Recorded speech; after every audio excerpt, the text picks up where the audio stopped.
Hello guys and welcome to my channel. और अगर आप ऑलरेडी सब्सक्राइबर हैं तो आई वेलकम यू अगैन। और अगर आप नए हैं और आप पहली बार ये वीडियो देख रहे हैं तो मैं आपको पहले बता दूं कि दिस इज़ माय सीरीज़ जिसमें आप मुझसे लॉ से रिलेटेड, इंडिया के लीगल सिस्टम से रिलेटेड कोई प्रैक्टिकल लाइफ सिचुएशन है, कोई एग्जिस्टिंग केस है या फिर कोई थ्योरेटिकल लीगल सिनेरियो है, उस पर आप मुझसे सवाल पूछ सकते हैं। और उसको पूछने के लिए आपको कुछ नहीं करना, सिंपल मेरी किसी भी वीडियो पे हैशटैग आस्क विकास नागवान यूज़ करें और अपना क्वेश्चन जो है वो पुट कर दें। मेरी टीम उसको ट्रेस आउट करेगी और मैं किसी ना किसी वीडियो में आपके जो क्वेश्चन है उसका जो आंसर है वो मैं देने की पूरी कोशिश करूँगा। तो विदाउट वेस्टिंग टाइम आज के सीधे सवाल पे आ जाते हैं। आज का जो क्वेश्चन है वो मुझसे पूछा है ऋषभ खंडेलवाल जी ने। बड़ा सिंपल सा क्वेश्चन है, एक बार पहले क्वेश्चन पढ़ लेते हैं और फिर आगे बढ़ते हैं। तो क्वेश्चन ये है कि can police investigate the 20-year-old loan recovery case if complaint has been filed now? So the situation is, my friend's grandfather took a loan and unable to pay due to business loss. Now he has passed away and a complaint has been filed against my friend's father to pay the loan. So I have two questions. What's the police jurisdiction if the complaint has been filed after 20 years? And do my friend's father liable to pay a loan taken by his grandfather? तो इस जो question है, इस question में जो 3 legal principal हैं वो सामने आते हैं। पहला तो जो लोन रिकवरी केस जिसकी ये बात कर रहे हैं, लोन रिकवरी या जो लोन दिया था वो 20 साल पुरानी ट्रांजैक्शन है। तो अगर हम सिविल जुरिस्डिक्शन की बात करें तो सिविल जुरिस्डिक्शन जो है मनी रिकवरी का, जिस दिन आप किसी को पैसा दोगे, देखो ये फाइनेंशियल ट्रांजैक्शन चलती रहती हैं, फ्रेंडली लोन दिया जाता है, बिजनेस लोन दिया जाता है, लेकिन अगर आप किसी को पैसा देते हो तो जिस दिन आपने पैसा दिया है उसका अगर कोई एग्रीमेंट नहीं है, आपका कोई लिखित एग्रीमेंट नहीं कि पैसे की जो पेमेंट है वो किस दिन की जाएगी, तो जिस दिन से पेमेंट हुई है उस दिन से 3 साल के अंदर सिर्फ रिकवरी केस फाइल किया जा सकता है।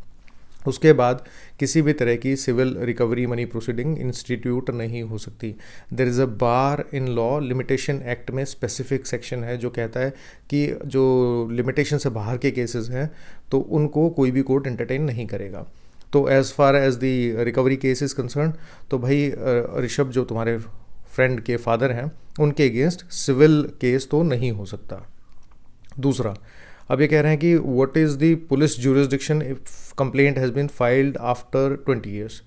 देखो पुलिस का जुरिस्डिक्शन जो होता है वो होता है सिर्फ related to the commission of the offence and investigate. अगर कहीं कोई क्राइम हो गया तो उस क्राइम को जो कल्प्रिट है जिसने भी वो ऑफेंस किया है उसको ट्रेस आउट करना और जो बाकी एविडेंस है उसके अगेंस्ट वो कलेक्ट करना और उन एविडेंसेस के बेस पे चार्जशीट फाइल करना या फाइनल रिपोर्ट देना, जो भी केस होगा जिस सिचुएशन में होगी वो पुलिस का काम होता है। उस काम के लिए जो हमारे जो स्पेसिफिक लॉज हैं जैसे इंडियन पिनल कोड या फिर जो इन्फोर्समेंट डायरेक्टरेट से रिलेटेड या फिर प्रिवेंशन ऑफ करप्शन एक्ट हो गया, मनी लॉन्ड्रिंग केसेस के जो आपके ऑफेंसेस हो गए या सेक्शंस हो गए वो लगते हैं, या नार्कोटिक्स हो गए। तो बहुत सारे जो सब्सटेंटिव लॉ हैं जहाँ पे बताया गया कि भाई तुम ये काम करोगे तो तुम्हारे अगेंस्ट ये पनिशमेंट है। तो जहाँ पनिशमेंट वाला इशू आता है, जहाँ क्राइम और ऑफेंस की बात आती है, पुलिस का जुरिस्डिक्शन सिर्फ वहाँ होता है। अगर सिर्फ मनी ट्रांजैक्शन है तो it becomes a civil case, और सिविल केस का मतलब हो गया कि पुलिस का जुरिस्डिक्शन ऐसे केस में नहीं हो सकता, पुलिस उसके अंदर कुछ नहीं कर सकती। जहाँ तक क्रिमिनल केसेस की बात आती है तो उसमें भी पुलिस के ऊपर थोड़ा सा इशू है कि जब पुलिस कोई ऑफेंस हो जाता है तो उस ऑफेंस की इन्वेस्टिगेशन तो पुलिस कभी भी कर सकती है अगर ऑफेंस हुआ है तो। अगर ये जो बिजनेस लोन की बात कर रहे हैं इसमें कोई चीटिंग या क्रिमिनल ब्रीच ऑफ ट्रस्ट या फॉर्जरी इस तरह का कोई ऑफेंस इंक्लूडेड है तब पुलिस इसके अंदर इन्वेस्टिगेट तो कर सकती है। लेकिन कोर्ट के ऊपर थोड़ा सा इशू रहता है कि कोर्ट इतने पुराने केसेस में ये ज़रूर देखते हैं कि उसको कॉग्निजेंस लेना है या नहीं लेना है। तो आपके दोनों क्वेश्चंस की अगर मैं बात करूं तो एक एक करके स्पेसिफिकली एक एक लाइन में बात करते हैं। पहला कि भाई can police investigate a 20 years old loan recovery case if complaint has been filed today? Answer is no. Police loan recovery case में उसका कोई जुरिस्डिक्शन नहीं है, पुलिस किसी तरीके से कोई एक्शन उसमें नहीं ले सकती, तो आप उसको भूल जाइए। अगर पुलिस वाले ऐसा कुछ करते हैं तो पुलिस वाले के खिलाफ कंप्लेंट फाइल की जा सकती है और पुलिस वाले जो हैं उनको भी सस्पेंड करवाया जा सकता है अगर वो अपनी ड्यूटी से बाहर कुछ ऐसा काम करते हैं तो। ज़बरदस्ती किसी से पैसे निकलवाना और डरा धमका के पैसे निकलवाना जो होता है वो that is the typical definition of extortion.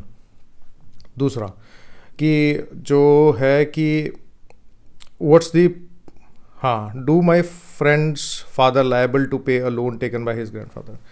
देखो, बच्चों की लायबिलिटी अपने फादर के लोन को लेके सिर्फ इतनी ही होती है। अगर किसी का फादर एक्सपायर हो जाता है और उनका कोई लोन है जो उन्होंने पे नहीं किया, तो बच्चों की जो लायबिलिटी होती है वो सिर्फ इतनी होती है कि जितनी प्रॉपर्टी वो उसकी इनहेरिट करेंगे, उस प्रोपोर्शन में जो लायबिलिटी होगी वो उसको क्लियर कर सकते हैं। और जहाँ तक इस जो प्रेजेंट सिचुएशन है जो ऋषभ जी ने पूछी है, उस सिचुएशन में क्योंकि लोन रिकवरी जो है वो 20 साल पुरानी है, लोन की ट्रांजैक्शन की बात चल रही है, तो सिविल केस भी बार्ड है, पुलिस का जुरिस्डिक्शन भी बार्ड है, तो मुझे नहीं लगता कि आपके फ्रेंड के फादर को जो कुछ पेमेंट है ऐसी सिचुएशन में करनी पड़ेगी। और बाकी लोग, अगर आप लोगों का भी कोई लॉ से रिलेटेड सवाल है तो आप मेरे किसी भी वीडियो के जो कमेंट सेक्शन में आप #AskVikasNagwan यूज़ करके मुझसे सवाल पूछ सकते हो, and I will try to answer those questions as soon as I can and as briefly as I can. तो अगली बार फिर मिलेंगे किसी और सवाल के साथ और किसी और जवाब के साथ। तब तक के लिए जय हिंद, जय भारत।